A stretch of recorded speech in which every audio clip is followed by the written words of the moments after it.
ready.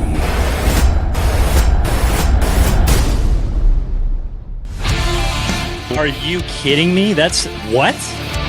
Yeah, every so often it happens that Ryan is right. 100% right. Not even a little bit right. Tucker Pullman, 2 points last game. No kidding. My man. Hey, neither does me running shirtless, but that turned out very well. It so. did. Welcome to the PP1 podcast. That intro still slays as far as I'm concerned. And I'm pretty sure Ted's finally seen it all in its glory for the first time ever. Yeah, You know. I'm usually late to these, yeah. Yeah, That's a hairy chest, Ryan. That's a hairy chest. It's more than a hairy chest. I'm a grower and a shower. So what can I say? Welcome to the PP1 podcast. If you're maybe you went to go pee, maybe you went to grab a beer quickly on that. Oh, geez. I'm all over the place. On the Hockey Podcast Network, brought to you by DraftKings, promo code THPN. So go on the DraftKings app. We'll give you the spiel a little bit later in the show. We've got a special guest tonight. Ted, welcome to the show. Thanks for special guesting for the second time in 3 weeks. We appreciate it. Yeah, good to be here, as always. Yeah, I can't believe I keep you. getting the invite back. Whit, I know we've been talking about it, but I think we should probably make Ted full-time at some point. So Yeah. So our boy Whit Penner, anybody in Kelowna that is in the building industry knows Whit. If anybody in the hockey or ball hockey industry, road hockey industry, like Play On and some other stuff in Kelowna and BC, likely knows Whit. He had a bit better haircut before and a little bit more facial hair. It's growing in, though. It's finally coming in. Is it? Okay, it's Just a little bit. It's coming back. It's weird, but like the voice is there, so I know it's you. It's going to be a pretty heavy episode, potentially. Whit's going to tell us his story about his cancer journey, and it's a heavy one. That being said, we're all boys here, and this is a safe space. This is an open space to chat. So we'll get into that in just a little bit. It's been a week so far. We're going to be watching the Stanley Cup final this weekend, Florida, Vegas, as we all predicted, of course. Obviously, if anyone didn't have that, I mean, you're lying. I think a bunch of us saw Vegas. There is a possibility, but I don't. The Florida squeaking in thing, and then goalie Bob going on a run. That's a different story. I think that team, because everybody's talking like, oh, the Canucks, all they got to do is get in because they've got Petey. And no, Florida was actually a pretty decent team, and then they got hot at the right time, and they were built to be able to withstand it. I mean, do they look like the most flashy team and the most deserving team? Probably not, but they've proven themselves through 3 rounds anyway. If the Canucks were given that exact same, scenario, they're not going past the first round. They're just not built that way. So anybody that thinks that, oh yeah, just get in, sure, throw the Canucks in there, see what happens. I dare you. It's not going to work out the same way. I don't have enough wishes from the magic genie to make that happen. So keep guessing, fake Canucks fans, because it's not going to happen.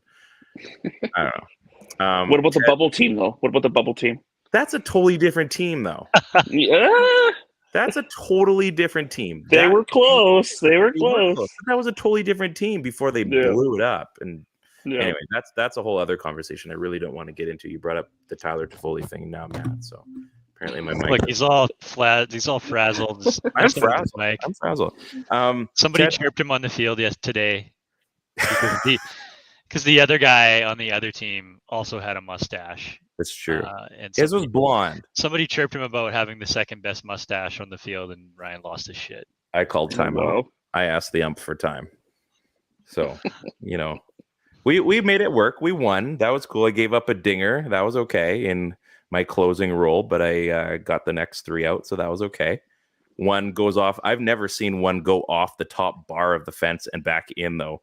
That was a little bit of puck luck. Yeah, that was crazy. Got a strikeout too, so maybe there's hope for me coming into close with up 6 rounds. So it worked out today. Ted, I forgot to give this story last week, and I've been kicking myself for 7 days. And I feel that now is as good a time as any to get this out. Went to Scandia a couple weeks ago with our youngest Kinsey, and because her sister had gone to Scandia a couple of days prior.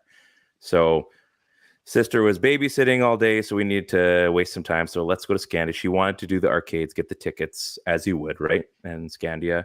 So we put in about $20 worth of time there.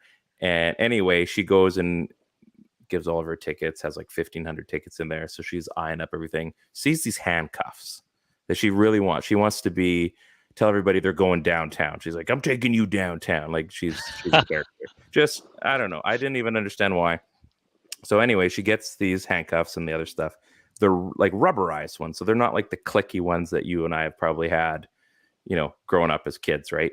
So anyway, fast forward to like the next day, and we're driving downtown this was the long weekend. We're driving downtown, it's pouring rain, and we're in the car, and she just brings up, she's like, yeah, Mom, you should take my handcuffs and lock Dad up at bed tonight. We're like, what? So she goes, yeah. She goes, you take him to bed tonight and lock Dad up. I'm like, we're all driving. We're in the car, and you can't make eye contact with anyone because you're going to break. Everyone's going to burst out laughing. She's going to know she got you, and she's going to obviously feed off of that. She's 9. Okay, maintain. She's like, yeah, because if he's sleeping and he's waving his arms around or whatever, then you can lock him up so that he's not going to hit you or anything. Totally dials in a different direction. Clearly, we had already lost it at that point. She's like, yeah, you just lock up his hand so that he doesn't hit you when he's sleeping. It was too late, though. It was too late. So anyway, that's how things are going in our house. So past PG, probably closer to the NC-17 rating we were shooting for. So Jesus, Ryan. Yeah, I know. So what happened that night, though? Yeah, okay, I was gonna. Yeah, she was snoring, so I went and slept on the couch. Wow, anticlimactic. Yeah. So anyway, it's a story that's been making the rounds in the family, and it's a good one. So she's always good for a laugh. That one, she is our card. So I know that I've raised her right. So, but without further ado, now, I mean, we're gonna have some laughs, but I mean, it's some serious stuff too. Whit, I think the first and foremost, I guess, tell everybody about what kind of journey you've been on since, I guess it's December? No, we're gonna go back to May. Was it May? Okay. May of last year, yep. So I guess that does sound about right. Yeah. Okay, maybe first, obviously, tell us, the diagnosis and where you are, but I think probably more interestingly, how you got to that point before it was diagnosed, I guess. Yeah, and I think that's where we go back to May is, I mean, I've said this out loud, everyone knows, so I don't care who hears, but when I had a penis, I was uncircumcised, okay? And always kept it clean, as a guy with an uncircumcised penis. And I don't know if you boys are cut or uncut, it doesn't matter. But, you keep that shit clean. At the end of the day, you keep it clean. You make sure you're on top of that. And 36 some odd years, never had an issue, ever. And all of a sudden started to have a problem, irritation that I wasn't used to. And I was going, okay, this is weird. Okay. So see my GP. I'm like, hey, a little irritated. What should I do? Oh, I'll give you some pills and some cream. I don't know what I'm prescribed, but here you go. Okay, cool. Take those. Seem to go away. I'm like, okay, everything's good. Right? Months go on. Problems continues. I'm going, okay, what's going on here, right? Oh, okay, well, let's try this cream and let's try this pill. And it's like, okay, cool. But it just gets worse and worse and worse. And I mean, timeline wise, I don't know kind of where, months, like what months and stuff. But at one point I went into the ER because the pain was, I think if you saw that article that Clonanel posted months ago, it was the size of a sweet potato. Like that's when I got to a point where I was like, so we're far beyond irritation here. Like it's I'm going like there's a problem here, and at the end of the day, I'm hoping it's a bacterial or a fungal. At the end of the day, maybe like something like that, And so I go to the ER, and same thing. The ER. This is where I talked to you about that earlier, Ryan, where the ER doctor was like, "Okay, we're going to try this cream and this pill," Right. And nothing doing. So again, I'm antibiotics basically is what they're doing. They're trying, they're just kind of throwing a dart at at a dartboard type thing. And for me, it's like I'm going to work with this pain. Like it's not comfortable. I'm wearing business attire at work, so like, I'm not free flowing or anything. Like it's not fun sitting at work, and it's it got to a point where, and I kind of explained this to someone and they didn't quite understand, but there was a few occasions where I literally like was bleeding. Like it was almost like a period bleed. Like that's the reference I made. Right. That amount of blood, Wow. And I'm like, where's it coming from? Because it's not coming from inside the urethra. Like I wasn't peeing any blood. I was actually, oddly enough, I could pee normal, with all this situation. Huh. And, so that first ER visit was, useless. Talked to my GP. He said, quit taking what they gave you, But to see a urologist in this city was almost impossible. I mean, I think at that point, might have been August, I asked my doctor for a referral, or I got a referral, and it was I wouldn't be able to see anyone until November. So you weren't referred right away when there was an issue. You had to ask for the referral. I had to kind of work that one out, And it's tough because I think there's 6 to 10 urologists in Kelowna for a population of 250,000, and let's just assume half of those are men. So, right, 125,000 people, and there's 10 doctors. That's why there's a wait list, and it's a 6 to 12 month wait list to see somebody, even if it's urgent. You know what I mean? So, a couple months went by. I'm dealing with this situation still, and I was at work on a Friday or Saturday, and I just same thing. Couldn't take the pain. I talked to my boss. I'm like, I'm going to finish up here. I'm going to leave at 4:00, and I headed down to the ER, and I sat there for a couple hours. Ended up seeing an ER doctor who looked at me and said, "This isn't normal." And I said, "No shit." Like, thanks for noticing. Yeah. Thanks, right? And he says, "You need to see a urologist." And I said, "Well, I don't." I said, "I have an appointment, but not until November." And again, this is, keep in mind, we're getting closer to November. I think it was October, actually. It was October. So we're about a month and a half out before my appointment. And he says, "No, actually, I have a urologist who's doing a surgery this afternoon or tonight. I don't know what time, but he's like, stay here." And he's like, "When he's finished, I'll get him to come down to see you." And I'm like, "Okay, sweet." We're getting awesome. Like, we're finally getting some traction. So I think I sat in the ER for about 6 hours, and then this sharply dressed man walks into the ER and talks to them, and they both look in my direction. So I know that's who I'm going to talk to. That's the guy. So that's the guy, Dr. Keith Prestage, who I believe is retiring in June or July this year. So wow, kudos to him. Timing. But he's amazing, and he's been doing it for 30 some odd years, right? So he calls me into the room, and he was fairly aggressive when he was looking. It was not the most painless experience. His bedside manner, not the greatest. Oh yeah, he's doing tugging on it, and I was like, oh, like just and don't break it. He looked at it, and he kind of leaned against the wall and just kind of grabbed his chin. And I said, "What's wrong?" And he's like, "I'm kind of stumped."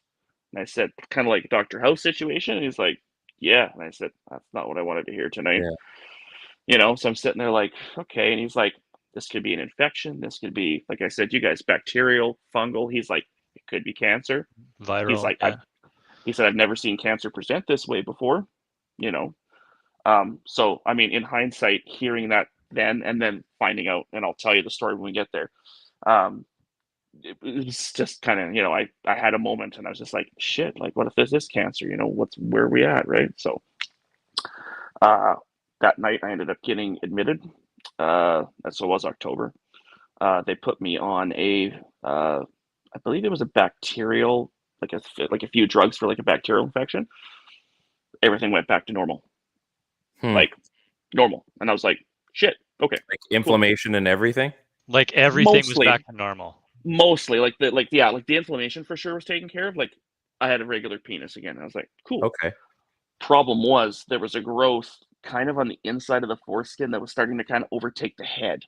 Okay. And so he knew about that, but that didn't go away. And I was seeing him consistently, and he was worried about that. So he's like, okay, we're going to put you on. I had to meet with an IV team, the Walter Anderson building, which is across from the hospital, right? And I had to do home IV. So every day for the better part of a month, I would have to, shoot myself up with saline, then 5 minutes of this, whatever, and then 5 minutes of saline. And I would do that every single day.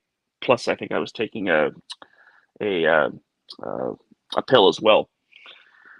Problem was, it wasn't doing anything. So like that wasn't going away. The penis itself was fine, a little bit of irritation, but nothing was changing. And after 3 weeks, I said to that doctor, I said, nothing's changing here. Like I was seeing him weekly too. And I said, nothing's changing. I said, it just seems like a status quo. And he's like, yeah. He's like, we're going to have to do a biopsy because he's like, the only other thing I can think of it being is like cancer. And I was like, okay, like what other, like we got to get to the end of this, So did a biopsy in November. I believe it was the 24th of November, 25th, 24th of November. At that point, what had happened was the head of my penis actually opened. Oh, like crack. Like how do I explain this without sounding gross, but descriptive? Like imagine cracking an egg. Imagine like a penis-shaped egg. Yeah. And when they went to get pieces of this like growth, and like they were trying to do biopsies because they essentially had to put a needle through about 5 different sides to get like tissue, right? So like I'm not feeling it. I'm out cold, right? Right. Okay. But and it opens up, and what comes out of it is this. And they said they've never seen it before. It was like they said almost a cheesy substance, but it wasn't like not a pus or anything. No, it was like almost like they said like a cottage cheese. Like it was just like fell out, right? Really? Like dead tissue, like necrosis almost, like dead tissue. Okay. And so they also set that away for testing, right? Didn't know what it was, so they cleaned out as much of that as they could, but they didn't know what that was coming from, where it was coming from. It again, this isn't presenting like cancer at the current time. Like Dr. Prestidge says, I've never seen cancer present like this in my 30 years, and I've done about 6 or 7 of these cases where. Like, so you're not really thinking. I mean, obviously you're still out at that point, but you're probably not thinking like, oh, it's cancer. No, like even when I came to, like my partner was like, looking at it, and I said, like, is that fixable? And she's like, I don't think so. So like, not only do we not know what it is, we don't know what kind of reconstruction we're going to have to deal with at some point, right? And I'm sitting there going, like, great, like, sweet. Either way, it didn't look good anyway. No, it was, and then, at the same time, after that surgery, because of what had happened, they had to put a what's it called?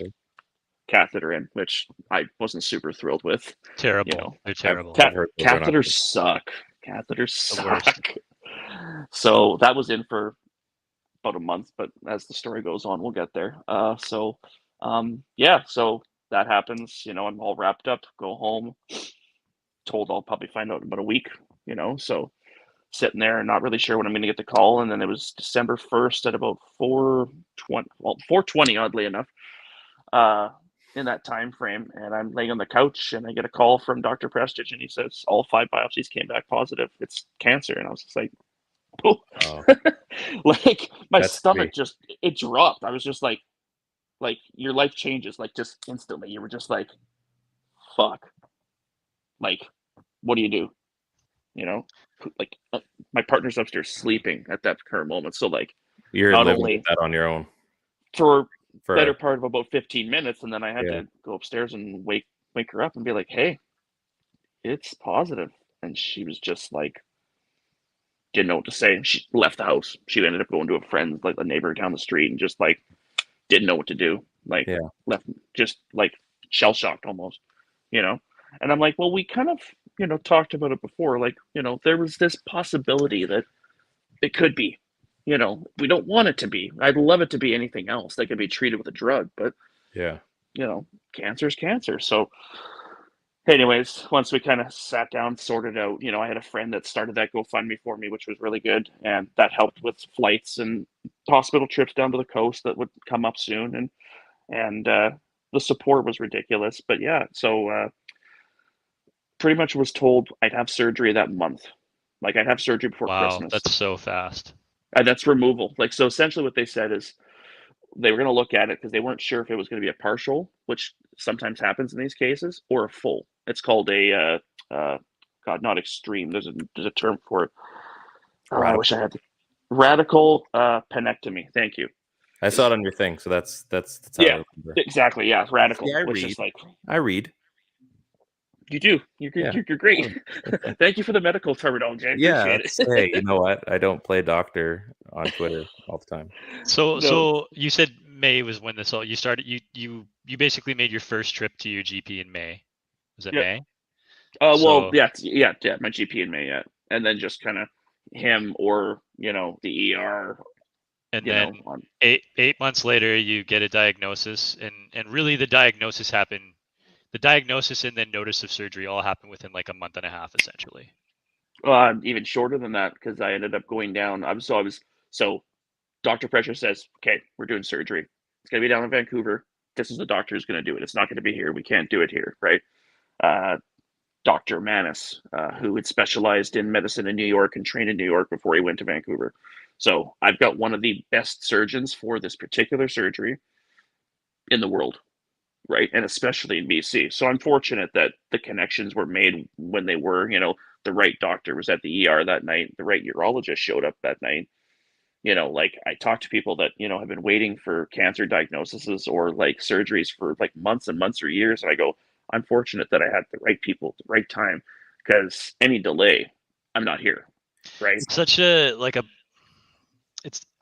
like I'm having a hard time grappling with this because you're obviously so positive about it. Yeah. But this like whole, a part of me wants to be mad for you that for 6.5 months they didn't know what was going on.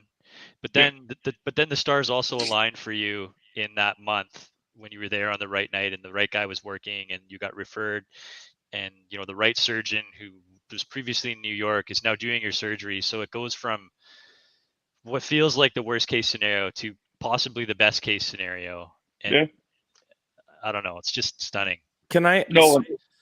Just a quick question too. So once everything came back kind of positive, did anyone else, like any other doctors, or the urologist, kind of like, did anybody kind of chime in and be like, "Hey, we have seen some of this," or is it was still like, "Yeah, this is what it came back, so this is what we have to do"? Yeah, no, like Dr. Prestige, like I said, I believe he's been doing it for 35 or 40 years. He had only seen 8 cases in 6 to 8 cases in his whole career for this particular cancer. It is one of the rarest forms of cancer for men, for sure, but it's a rare form of cancer. But even just how it happened, I guess, would be like, just like you're saying. He said he'd never seen it present that way. It had never present. He's like, you are the only person I've ever seen present this way ever in my 40 years. Wow. And I'm like going, okay, well, cool. Like, I should go buy a lottery ticket. Like, like cool to be the first, but hopefully I'm the last. Like I don't ever want to, and so typically this type of cancer will affect men in their like 60s and up, right? That's just how it presents. That's how it, that's the statistics point that way. So it's a 1 in 100,000 in Canada, and over 65. In my age range, it's 1 in a million. So 10 times, right? So I'm sitting there going, cool. Like, again, 1 in a million. Like, should go buy a lottery ticket, and I did. But so going back to the story, I get diagnosed and we're told, okay, surgery's going to be in December. I'm like, before Christmas? And they're like, more than likely. So I ended up getting a call from Dr. Manis, and he wants me to come down. It's the 19th, which I believe was a Monday that year. And I had to fly down. Now, if you guys remember, Vancouver got absolutely hammered that week with snow. Oh, I do remember. I'm going to brag first. Flying all over the place. It was ridiculous. Everything was closed. I wasn't in Canada for that. Sorry. No. So I end up, and the night before, my flight gets canceled. So I'm freaking out because I have to be in Vancouver at 11 o'clock in the morning to see this surgeon. Like, we're not doing a Zoom call. He wants to see it. And my flight gets canceled that night at about 11 o'clock, and I'm just freaking out. Like, I'm losing it. Like, I got to fly with this infected, like, I'm in pain. I've got to be in a tight little WestJet plane. Like, Yeah. anyways, there was one other WestJet or Air Canada flight. I'm pretty sure it was an Air Canada flight. So there was one other flight, and it was supposed to be later, but then it ended up getting bumped. So I ended up getting added to this flight like last minute, and was able to get out that morning, I think an hour later than I should have, which was fine. I still made it there just in time. And so I see the surgeon. He kind of explains the same stuff Dr. Precious said, looks at it. Okay, it's, could be a removal, could be a partial removal. I'm like, yep, been through all this. Like, what's going on? Like, and the intent was for me to fly back to Kelowna. They were going to assess, and then I was going to come back and have surgery probably just after Christmas. So he does an assessment. They bandage me back up, and he leaves the room. And before I can get out of that table and pull my pants back up, he comes back in the room and he says, actually, no, you're staying. We're doing the surgery tomorrow. Whoa.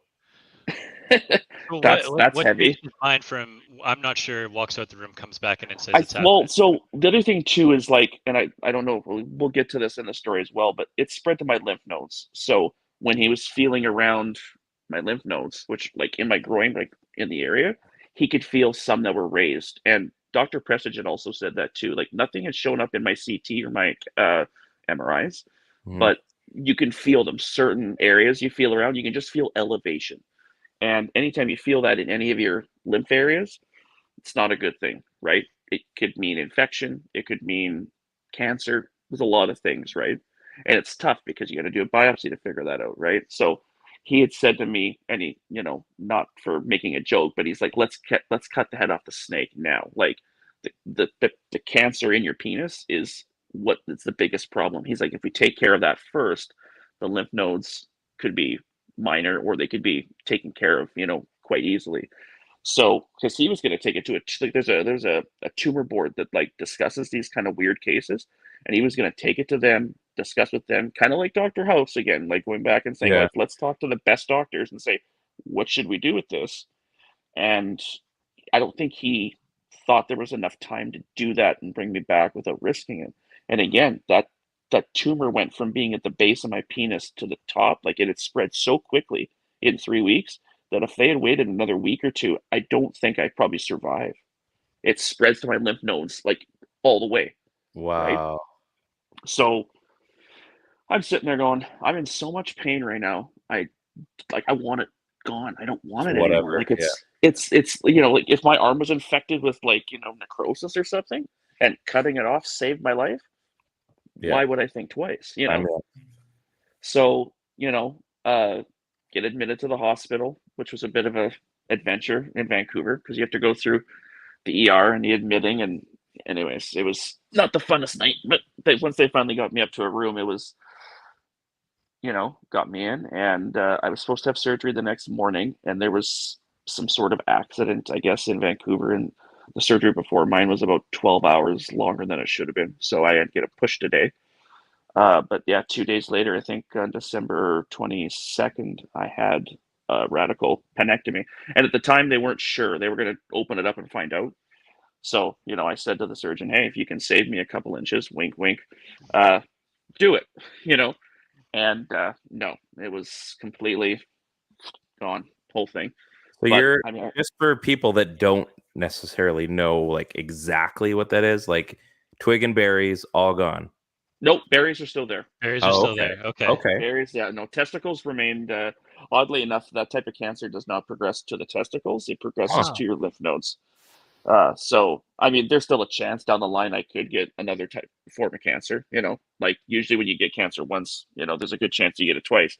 But I did get it twice already. So, so had the removal, felt great.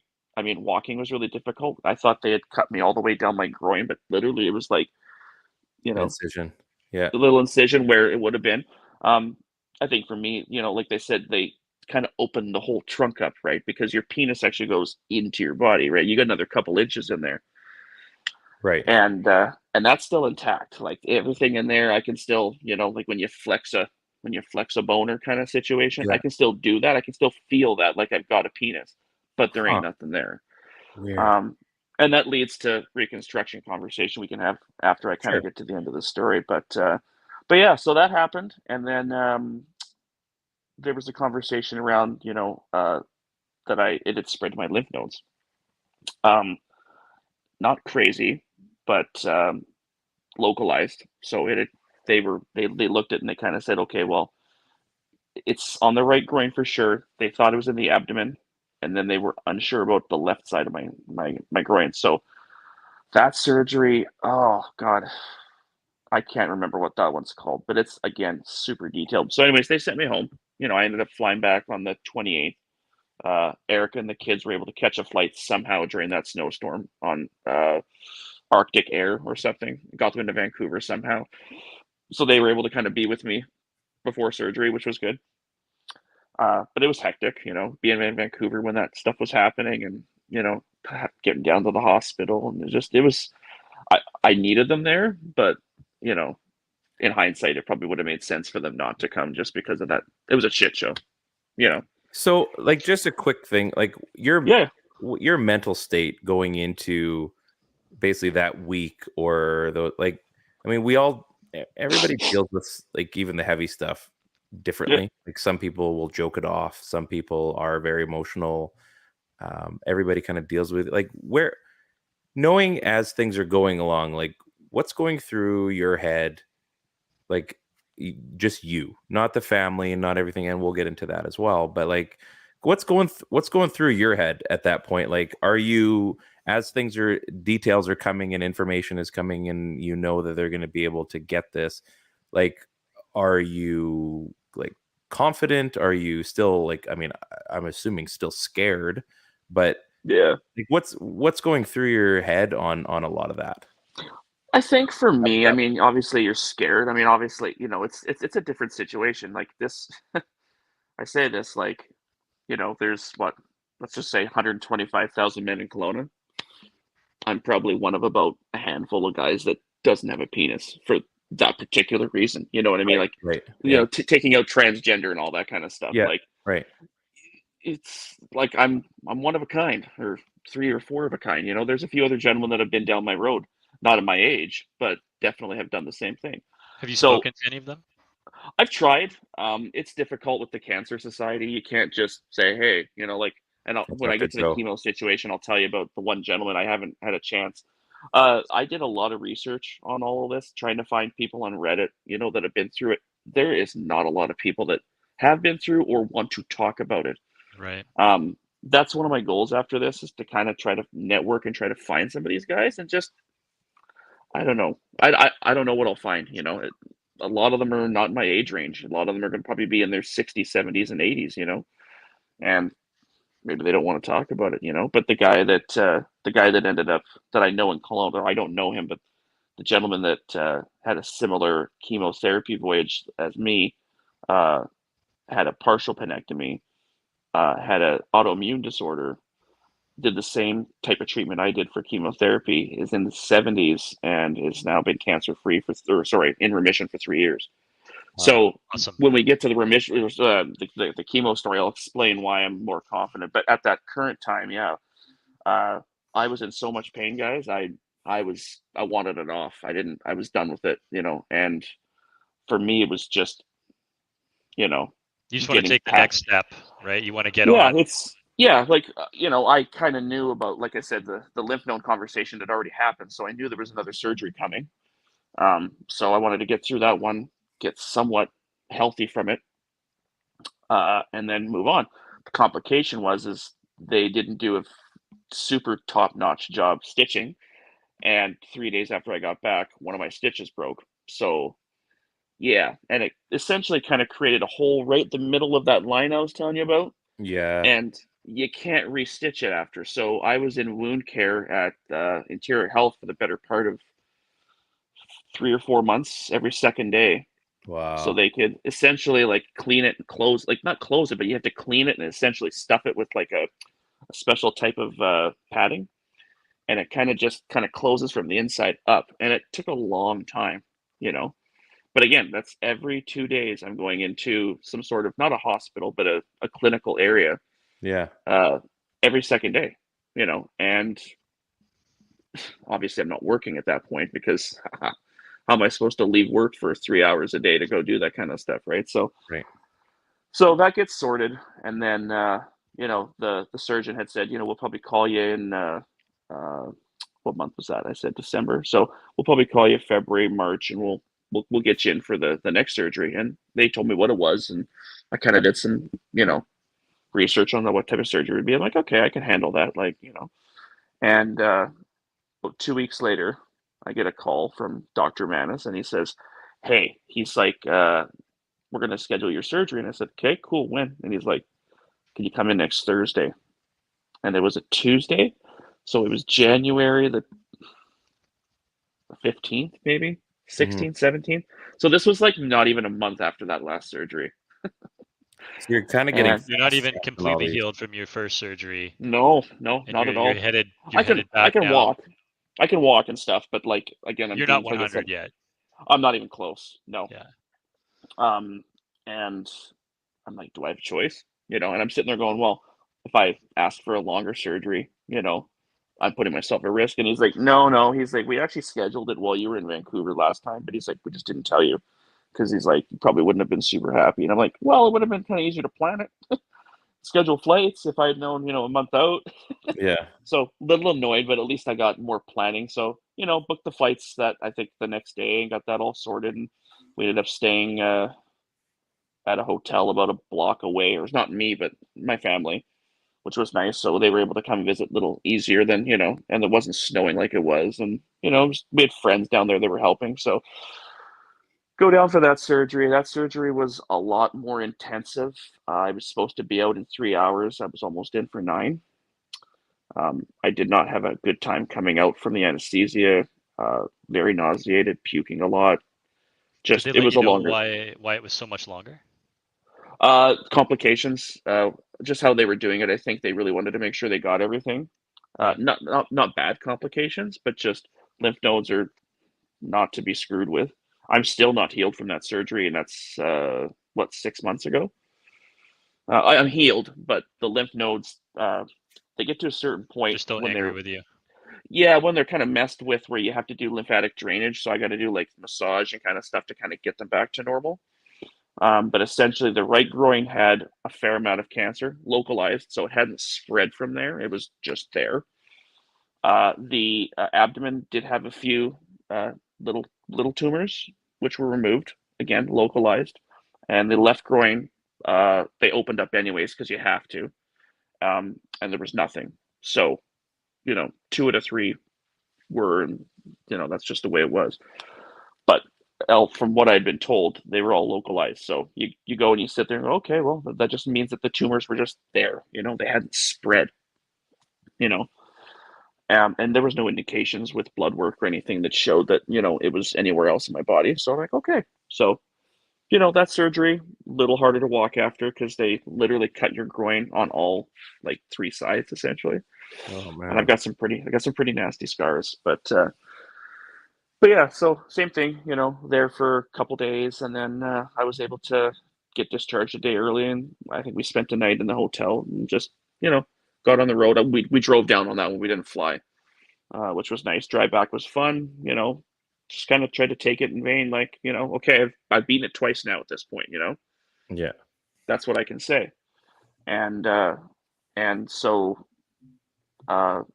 Dr. Manis calls after, everything was great, He's like, okay, we're going to put you in touch with an oncologist. And I'm sitting there going, okay, and we'll go from there. And I said, okay. So I'm looking forward to seeing the oncologist, hoping it's kind of the end of the road. And oncologist is here in Kelowna, Dr. Ellard over at the over the BC Cancer building there on Royal. Yeah. And go to see her, and there's no issues, but they essentially want me to do chemotherapy prophylactically, which means just to do it, we don't see any cancer, but you've just taken on 2 pretty hardcore surgeries, and there's always a good chance that something survives, you know. Obviously, with the penis being removed, that's not the case, but with the lymph nodes, they're a little bit more kind of. So it's the stuff in your core that they're worried about. They just that don't something know. got missed. It could be as small as a grain of rice or something like that. It could be a cell. It could be one cell. Exactly. So yeah. I said, you know, and they still gave me the option, you know, you want to do it or not? And I go, what's your thought process on this? Yeah. And I go, shit, you know, like, I know what that means, you know. I know that means, you know, your nails get brittle and your teeth don't, you know, eyebrows and hair, and like, you're going to look like shit after, you know. And I said, okay, so what's the protocol? And they said, so what you're going to do is you're going to come in 5 days a week, every day, and then you're going to get 2 weeks off, and then you're going to do that 4 times. So when I tell you guys, you know, somebody coming in every Tuesday and then getting 3 weeks off is, you know, maybe it's their version of intense. Everyone I've talked to said mine was super intense. Like, that's pretty hardcore, because like, it's 5 days in a row, and I'm not there for a couple hours. I was there Mondays. I'd be there for about 3-4 hours. Tuesdays I was there for 10. Wednesday I'm there for 10. Thursday I'm there for 10. Friday I'm there for about 9 hours. So like, it's a work week for me, and I'm literally just drugs all day, you know, sitting in this chair. And yeah, so March, the first week of March, I was in there, and I finished chemotherapy on May 19th. I had a 1 week delay because I ended up getting admitted to the hospital for a little bit of a respiratory problem. But I just want to I want to talk a little bit more about that, because like, this is the part that blows my mind. So I was in the hospital at the same time that Whit, you were doing your chemotherapy treatments. My third treatment. Yep. Yeah. So not even the first go around, not even the second. You're on the third go around with this thing, and like, it's guys texting me, checking in on me, seeing how I'm doing. You know, can I run you? Can I pick up some food for you? Like, let's stop by for a hangout. Like, I was just blown away at the amount of support and humility when you're going through your own thing. Oh yeah. But you take some time out. I mean, it's just, I was just floored by the whole situation, and you didn't have a smooth go of it when you and I were talking about it. We never did get to meet up because you were having some issues. Yeah. With the type of drug that you were using, I believe, right? So yeah, it hits you pretty hard. And I mean, like I said, you were going through I mean, even the surgery you did was, I haven't heard many people have to go through that, and that's, you know, you've come out the other side pretty good too. So I mean, kudos to you for what you had to go through. You know, it's, anytime you go through anything medical like that, it's not easy, you know. Definitely not the same thing, but yeah. No, but I mean, I don't think, you know, I mean, people were supporting you, but I mean, I'm giving you massive kudos, because I mean, for a guy your age, that's probably not the funnest surgery to have to go through. And, you know, you worry, you know, even now, I'm sure you're still worried at some point, like, oh, what if something happens, right? But yeah, it wasn't the funnest, you know, and that's my thing is, you know, I was doing it just for kind of the shits and giggles, you know, like, I'm not trying to trivialize chemotherapy, but for me, I had already done the surgeries. A lot of people that are coming in have tumors. They're dealing with cancer. So they're trying to minimize something to a point where they can either get radiation or have a surgery. And not one person I talked to was in my boat where they were just there to have chemo done. You know, they'd already have the surgeries. Old ladies I'm talking to that are just loving my story. You know, like the one lady, I gave her my phone number. Her name's Joan. She's hilarious, but really, like, you know, talkative I can be. Now imagine an 85-year-old lady, okay? And I gave her my phone number, and I put my name in there as Whit, and I said, well, you're not going to remember this. I said, I'll put Whit Dick Cancer or something. Oh man, did she howl. She thought it was hilarious. And we've talked since. Like, she's finished her radiation, and she's not going in to forget remission. that. No, she won't, right? And that. like, right? So she's, you know, but stuff like that. And then, you know, I met the girl that had just started when I was on my last session, and she was just terrified. And, you know, I've got a friend, you guys probably know Leslie, is that Threllaway? I think she's Claude's wife, the umpire. They're both umpires. Okay. They do NSA. Claude and Leslie. Anyways, she has triple negative breast cancer. And I would see her every Tuesday when I was in, because she would come in Tuesdays, and she's getting chemotherapy just like me, you know. But she's dealing with a totally different cancer and a totally different set of circumstances, you know? And I said to her after, you know, I said, when I'm done, I said, whatever day you go in, I said, you call me, I'll come with you, I'll sit with you. You know, like, I know all the good ladies there, and I'm sure I can just sit with you for the 2 hours, but if you need that support, you know, I'm sure any of you guys, if I had said, hey, I need you guys to come sit with me for a couple hours, you'd be like, yeah, done, like 100%, right? So yeah, I did chemotherapy for 3 months, finished about 10, 12 days ago. And at this point now, I'm just waiting for my CT scan in a couple weeks. And then week after that, I see my oncologist and hopefully get the 10-4 to relax and chill out for, you know, the next 6 to 8 months. So. And congratulations on completion. I just think it's craziness, like on the level of uniqueness for this whole thing, right? Yeah. I mean, how did the amount of time that you found out, the amount of time that you went in, your timing with doctor availability, like your surgery, like when it happened, the fact that it didn't present like normally, your age bracket, like even the fact that, I mean, you're literally the only guy out there, again, like the one guy who is going through chemotherapy who actually doesn't have cancer as a precautionary. Like, I mean, you're there in a different mindset. You've already beaten it twice. And you're just sort of receiving it as an extra precaution. I mean, what a crazy thing that must be to be going through that portion of your journey. When you're with everybody else that's going through it for a completely different reason, whether you said either to minimize or to relieve, you know, size so they can move to the next step. But really, it's your last step. You've already beaten it. You're just waiting for the good news now, right? And then that's the thing. And I mean, you know, I've done a lot of therapy in between. I mean, one thing chemotherapy does to you is it kind of, I wouldn't say it makes you more emotional, but I you know, I found that when I was diagnosed on the 1st of December, I was sad. I was, you know, like anyone would be. It's like, yeah, it's a real emotion. I mean, it's not like, hey, you know, your dog died or, you know, you broke your arm or something. Like, it's, we all know what cancer is. Like, it doesn't matter what you put in front of it. Cancer is cancer is cancer. We all know how it potentially ends. We've heard all the stories of people beating it, but we also know enough stories where, you know, people don't. Yeah, no, and I mean, that was my thing, is I think that because it was a Friday, I believe, and I think that weekend I kind of just sat there and felt sorry for myself. And then that Monday rolled up, and I said to my wife, I said, it's time to, like, let's go. Let's figure this out, you know? And I mean, that's all the way through. Now, chemotherapy was hard, you know, because, you know, you do that for 3, 4, 5 days. Like I said, day 4 and day 5, I'm weak as shit, you know. Saturday, Sunday, that weekend, I'm not in good shape. And then that whole week, I'm just like, it beats you up. And then you get a good, like, so in between my 5 days, I would get 2 weeks off. And the first week was recovery. And the second week, you kind of felt good, but your taste buds are off. Your appetite is garbage. You know, you're coming out of this day fog. You know, you're trying to, like, drive and do normal things and take care. I got kids, you know, so, like, I'm trying to help with the parenting, but, like, I was useless for the better part of 3 months. And that was a lot for my wife, because in that same breath, she had just been dealing with a 4-year ICBC case where she was hit by a car, and she was dealing with PTSD from concussions.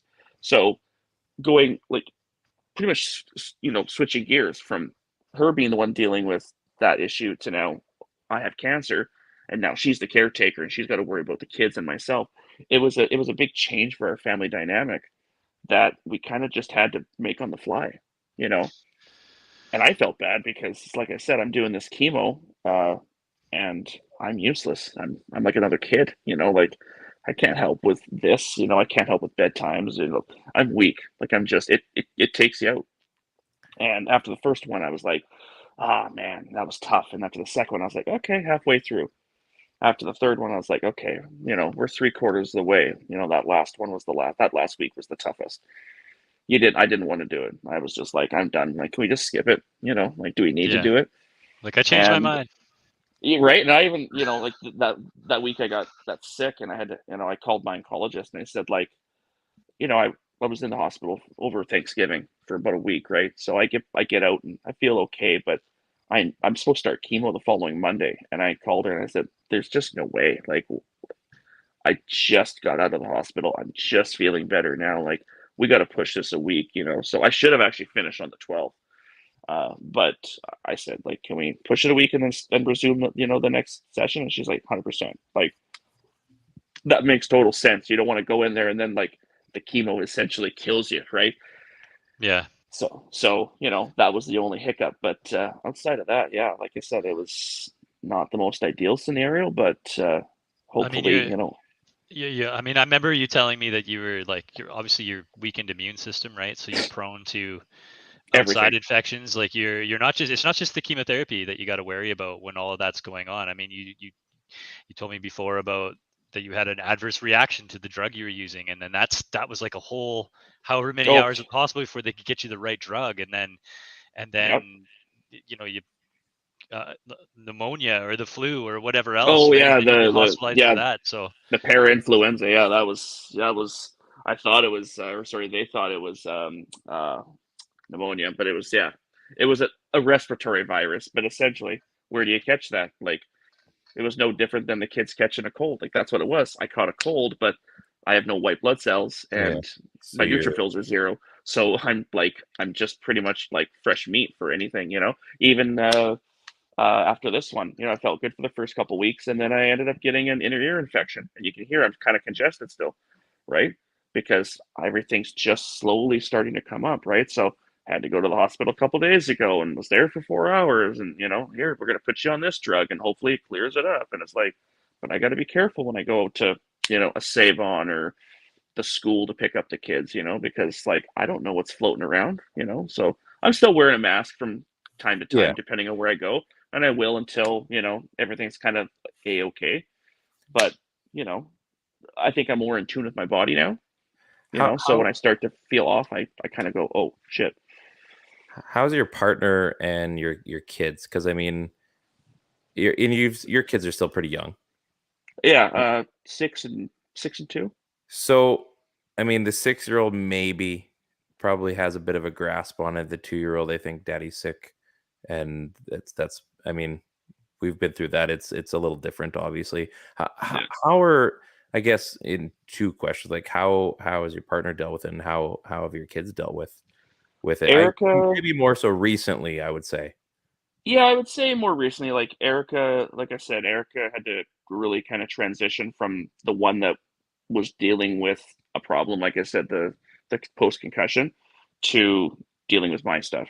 You know, be it the first surgery, second surgery, taking care of the kids, you know, sorting all that kind of stuff out. I did what I could, obviously, like with the Yeah, flights and stuff, but you know, a lot of that was on, you know, Erica's shoulders.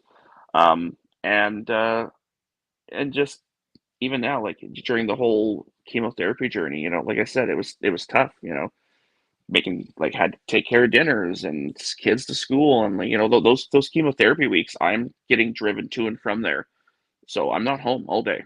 So I get like, think about a work week where I'm like gone all day, and then I come home and I'm useless. I'm down into the basement going to bed, you know, on the couch or whatever, you know, like I'm not helping at all, right? So single mom-esque kind of stuff for a while.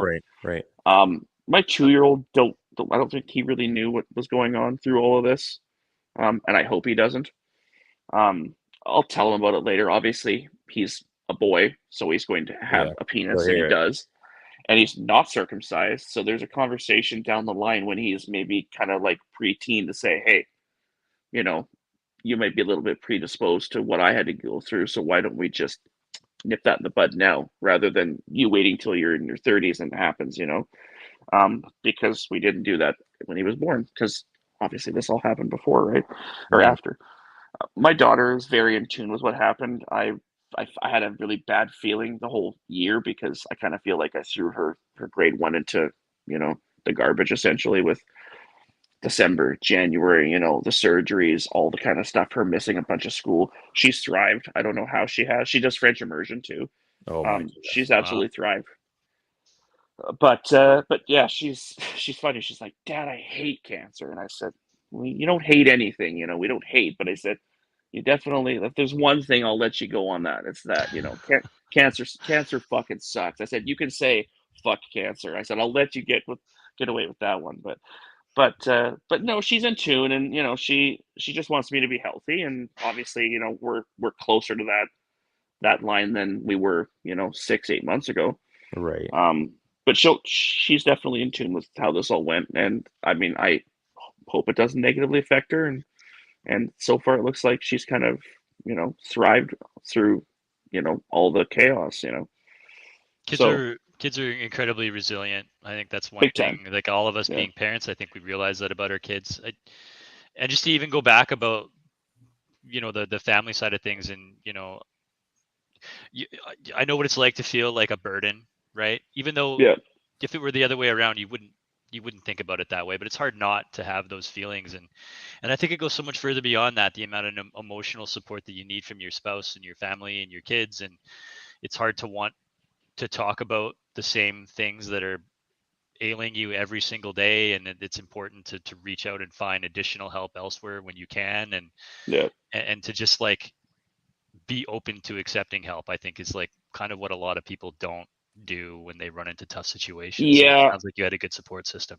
I'm glad you mentioned that, because during Erica's PTSD with the post concussion, we had a hard time finding that help.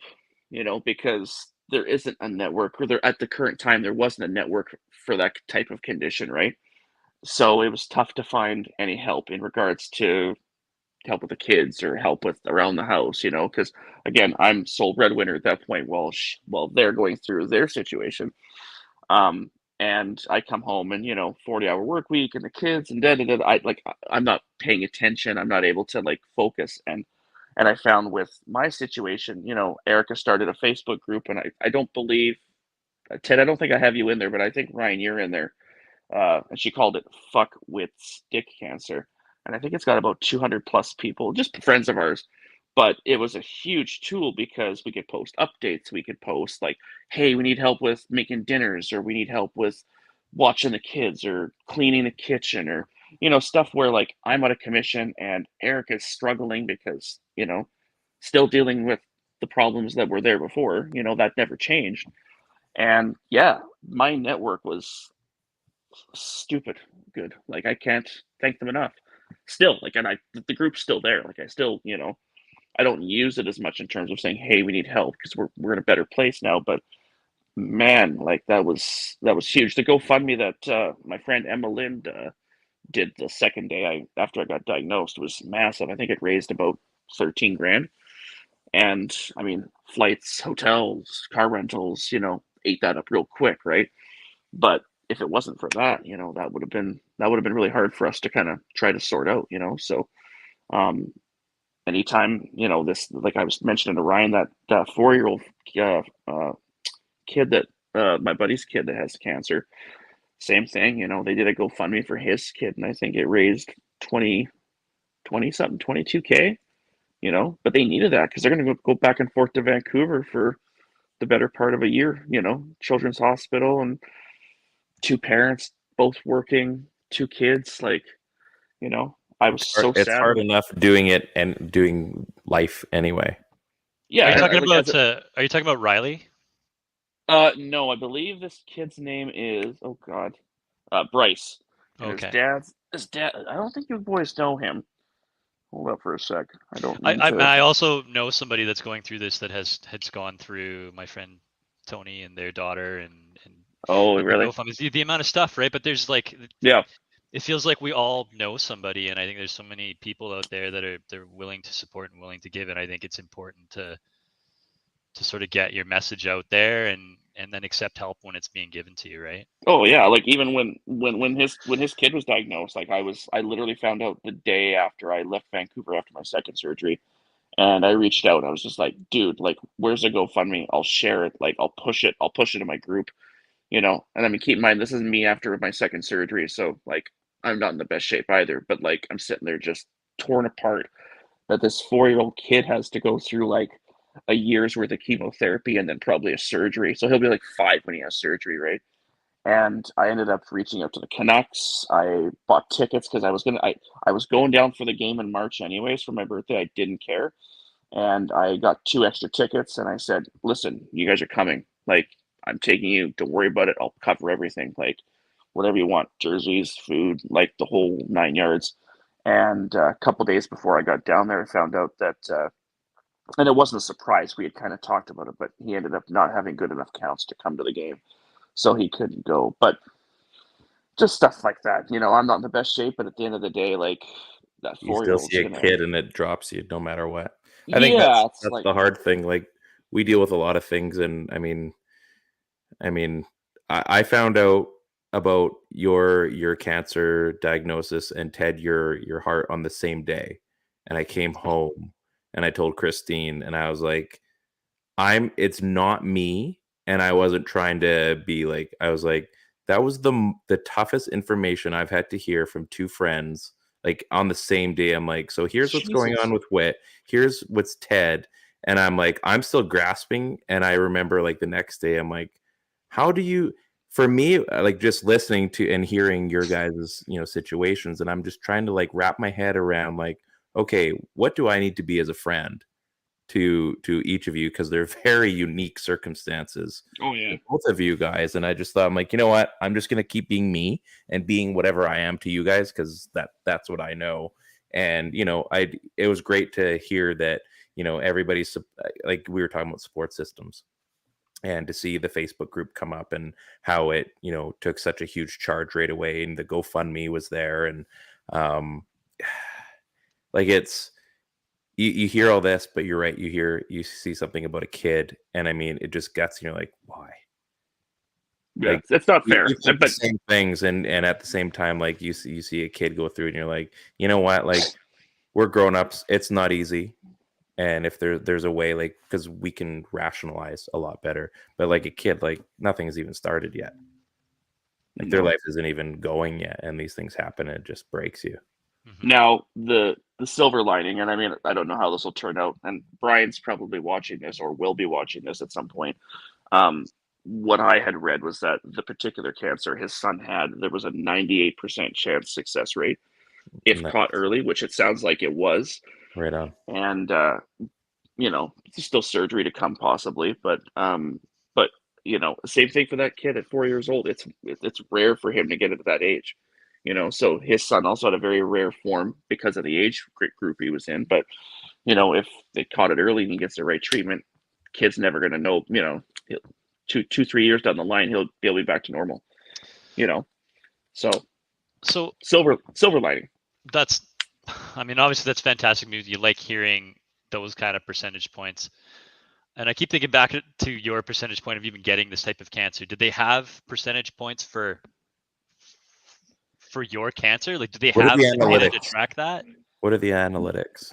No, not necessarily. When I saw that doctor for the first surgery, he sat me down and said that I had a 10% chance of living after 4D, which after just being told I was going to have surgery was pretty like mind blasting. I was sitting there going like, holy shit.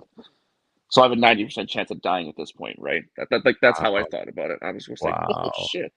Like, I'm not going to make it to 4. Yeah, oh yeah. But then, I chatted with my wife and I talked to a couple of nurses, and they said, well, that's a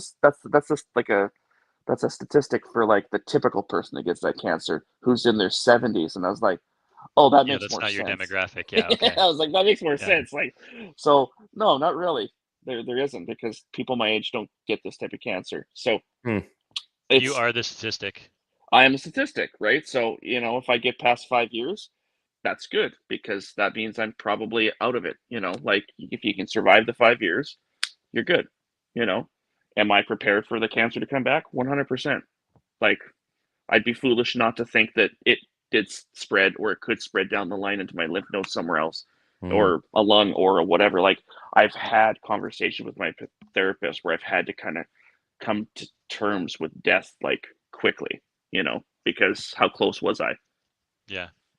So you just have to kind of, like, I said that to a friend the other day, like, yeah, I hope I have a good scan, a negative scan, and I get the good news. But I said, I'm also prepared to be told, hey, we found it in your whatever, and we need to treat that now. Okay, let's do it. Like, let's continue and knock this out of the park. But I'm hoping it's a negative scan, and I'm told, guess what? Enjoy your summer. Yeah, so that's a great way of looking at it. I mean, you're looking right now, like enjoy your summer, but are like when do you move into the mode of thinking like I'm making plans like 2-3 years down the road, like I have goals again and I want to set those No, I've things, and already like started, buddy. I love that. Like what is your next year look like for you? A lot of it's gonna focus around resting, obviously. Like if I get the all clear in June, I'll probably ask per my oncologist. I can take up to a year off. Like they encourage you to take a full year. For me, I think that's gonna be difficult to not work, So I'll probably take 6 months. That's kind of the minimum, which will take me to the end of the year. Got some ideas in terms of what I want to do and work wise or like I'm thinking about maybe even doing my own podcast with my wife, focusing around family stuff and cancer awareness and that kind of stuff. I definitely want to work more closely with BC Cancer and the Canadian Cancer Society. I don't know in what aspect, maybe in more of a speaking, like a TED Talk kind of thing, but with them, like a traveling around talking, that kind of thing, more awareness, and not just my cancer, but others. Yeah, and then kind of just see where the world takes me. Like I'm gonna do a little bit of traveling. I think I want to just be more present with the family and the kids, and kind of like doing, like, let's pretend I have 5 years left. Yeah, like no more Bad putting idea. things off, Okay. right? What do you want to accomplish? So like not jumping out of a plane or something, but like, I want to make sure that these kids get to see some cool parts of BC, maybe Canada, maybe the world. Let's just see how things go over the next 4 or 5 years. But for the immediate, I think it's tough to really say what I'm going to do other than just kind of get back to normal, grow my hair out, obviously, grow my beard out. Like, You look get like back the to guy from Aqua right Yeah. now, which For is one of the Yeah. guys, I have to say, yeah, one of the guys like Which is super cool. all-time great beard as well. So Who, me? Yeah, you. Yeah, when it's there. But Fantastic beard, so I can't wait to see that thing come back. yeah, it's gonna come in nice and thick, I think, and very, I don't know. It's like I said, it's just starting up here and down here a little bit, so it takes about, I don't know, they said 6 to 8 weeks before you start to really see, like, everything That'll kind be of come by so back. But fast. Yeah. yeah, but you can tell I'll my eyebrows propose. are a bit. Yeah, that's surprising. That's the first thing to come back. Yeah. So I'll propose that maybe next year the three of us get down to a Canucks game or something like that. I think Yeah, that might be a I'm fun down. little trip, right? Yeah. Yeah. No, that'd Well, be I can't fun. say no to that. I'm definitely heading down there to do a that little bit of stuff, but for sure, yeah, no, I definitely want to catch some more games, and that would be sweet if we could do that next year for sure. So that actually leads in. I wanted to ask too. So, I mean, we all cheer for the Canucks, and you've had a year. Yeah. Safe to say.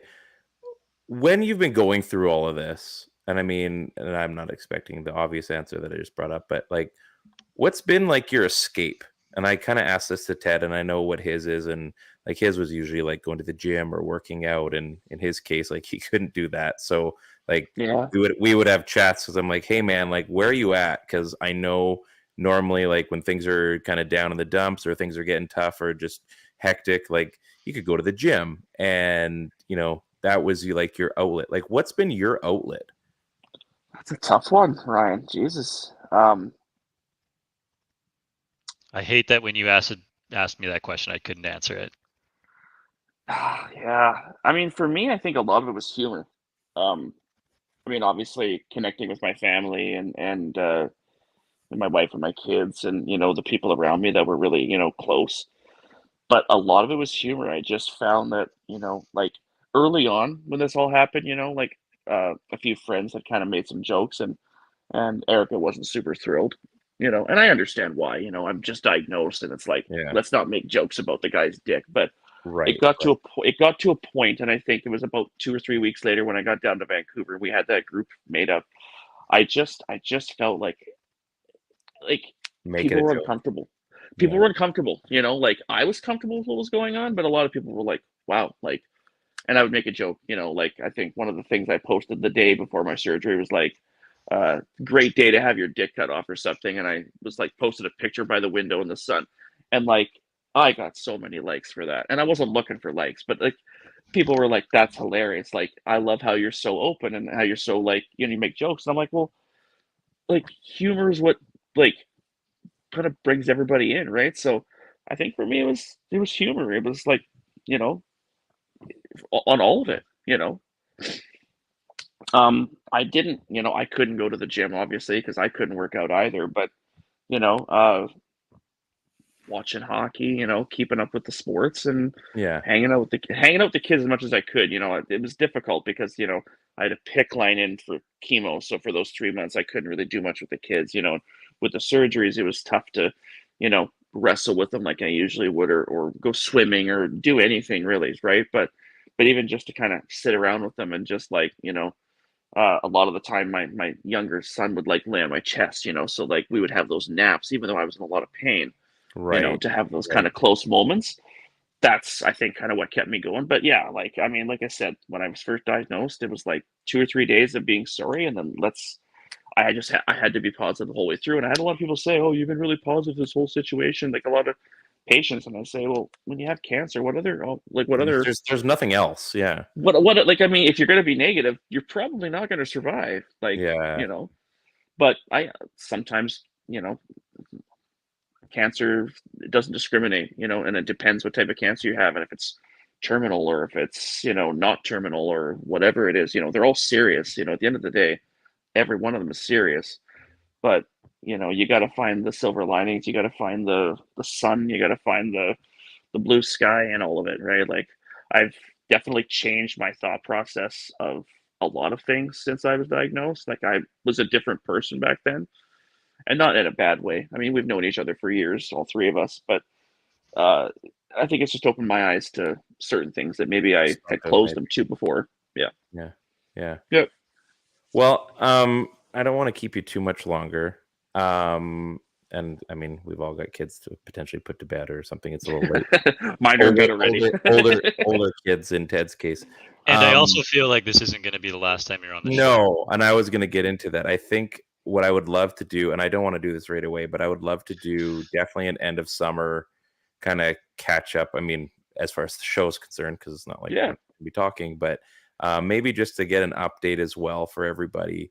And again, something that we can post and use kind of as a, these are marker things, right? Like this is something it's not just a Facebook group. We're putting a face and a voice to what's going on. And even an outlet for you to, like I said, say whatever you want. So I think we definitely want to do that at the end of the summer. And I mean, I'm sure there'll be some Canucks talk, and maybe we can hit up Young Stars or something like that as well. And I think that'd be kind of cool. There's no real easy way to kind of blend it out, but I mean, is there anything that you can kind of let people know? Like, is there a Facebook group, or like we can put links and stuff? Is there anything, to kind of finalize before we go, just to kind of, what you'd like people to know, before, we can, like I said, touch base again at the end of the summer and get into some more stuff. Maybe we'll talk. I think maybe we can talk about like reconstructive surgery next time and some other stuff. Because we're not. That's I a haven't topic quite itself, got there yet. So. No, that's definitely another topic to talk about because I'm still waiting on details. There you go. But I would say like I think when you posted on Twitter today, you posted my GoFundMe link. I'm not looking for any money on that anymore. For whatever reason, you can't close a GoFundMe. They kind of just have to kind of die. Like hit a goal or die, yeah. Yeah, mine, didn't hit the goal, but the goal was stupidly high. But whatever. So if you're looking to donate off of that post, look at maybe BC Cancer, Canadian Cancer Society, Ronald McDonald House. Those are your outlets for that. Maybe Bryce has one. Pardon me? Maybe Bryce has one. I believe Bryce does. I don't know how active theirs is, so I mean I can find out and we can get that posted as well. But like I mean for sure I'm don't post it to mine. Don't send me money anymore, please. Boys. I mean, if you're uncircumcised, check your foreskin because you never know. I didn't think I'd ever. I know that sounds weird to say, but I've yelled it to a lot of guys that I've talked to and told the story to, and they laugh, and I go, I'm not joking, man. Check it. Check your dick. Because you don't want to be the 2 in a million. I think as men, and I know, and I'll include me, like, I think we're all like, you hear about cancer so often, we all think it like, like, is this normal? Like women get their breasts checked and, we've got kind of one thing to check, and like, is this normal, or is this just like a vein or a bump, or like something that isn't, we'll tend to overthink maybe sometimes, and Yeah. but at the same time be cautious. So I mean, just state the obvious, like check yourself out. Like, don't feel weird about it. Like if you feel a bump, anyway. Go to a doctor, go see something, even if it ends up being something not serious. It's like, but do you want it to be? Do you want to wait till you're 65 and then finally check it and find out it is cancer? It's too late. Yeah. Right. And that's typically why those 65-year-olds get those cancers, because they wait 60 years and then they check it. Yeah. Yeah. So, yeah. I just, I know we're sort of closing this thing down, but I want to say that I think, what you're doing in terms of putting yourself out there to be available for people to talk to that are in a similar situation. I know anytime anybody goes through some sort of medical crisis, I don't know what else to call this, they want to know if there's other people like them, and they want to hear a story or a success story of somebody who made it through the other side. So the fact that you're putting yourself out there and you're making your story available for, like, let's be honest, is a pretty touchy topic that not everybody is willing to share, is incredibly brave of you. And I know that down the road, it's going to help somebody. And I think that's a big takeaway. That's, like I said, that's my main goal. If I can help one person, I feel like I've accomplished everything, right? So I want to help more people, but it's definitely, I appreciate that comment about it being brave, but I feel like it's my duty, as just a person who had to go through something shitty, at a young age too. I didn't ever think this would be part of my life, cancer, but it affects everybody. At some point, one way or another, you're going to know somebody, or it's going to affect you. So, hopefully I'm the last of my lineage that ever has to deal with it. Yeah, absolutely. But, I don't want to see my kids ever have to worry about this, but yeah, it's like I said, I come out of this an advocate, regardless of if it's my cancer or just cancer as a whole. I've met some really cool people through this whole experience, and I will continue to. And yeah, like I said, I'm totally open. And I mean, even the other day I was reffing, and one of the players asked me while I was sitting there on the bench, like, you know what I mean? Like, just stories, and you sit there and go, oh, I'll explain it to you later, but it's those little conversations, and, one day it might help somebody. So that's 100%. where I'm at. Yeah. That's awesome.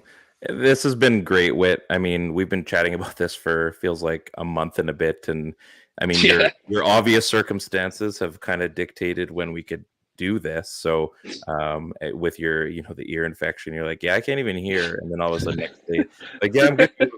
Okay. All right. So I guess we're back on. So this has been something I've been looking forward to, because I think it's so important. Because guys don't talk enough about these sorts of things, and it's unfortunate. We have to know someone that has gone through this entire scenario that you've gone through with penile cancer. And at the same time, I feel that we're fortunate that we have whatever our reach is, whether it's 2 people or 20 people or eventually 200 people or 2,000 people. Having this outlet to reach out, I think, has been I mean, if this is all that the show ever accomplishes, this is awesome. And I mean, then it's been done the right way. So I'm thrilled that we've been able to have you on. You're an awesome dude. We appreciate that you can even do this. I mean, obviously all the best, and we'll be in touch. I think Ted's got to go. Ted, I appreciate that you've been able to make it a couple weeks in a row. I think we're going to keep you on as a co-host. Ted, what he didn't tell you is that I'm actually coming in to interview as his co-host. Yeah, so Chris Faber thought that you were a pretty good guest, so I think we'll keep you on as a host. So on behalf of Ted and myself and Whit, cancer survivor, Two-time champ. Two-time. Back-to-back champ. We'll get some belts. We'll get some belts made up. I got a belt upstairs, boys. Don't worry about that. Excellent. This is the PP1 podcast on the Hockey Podcast Network. Peace out.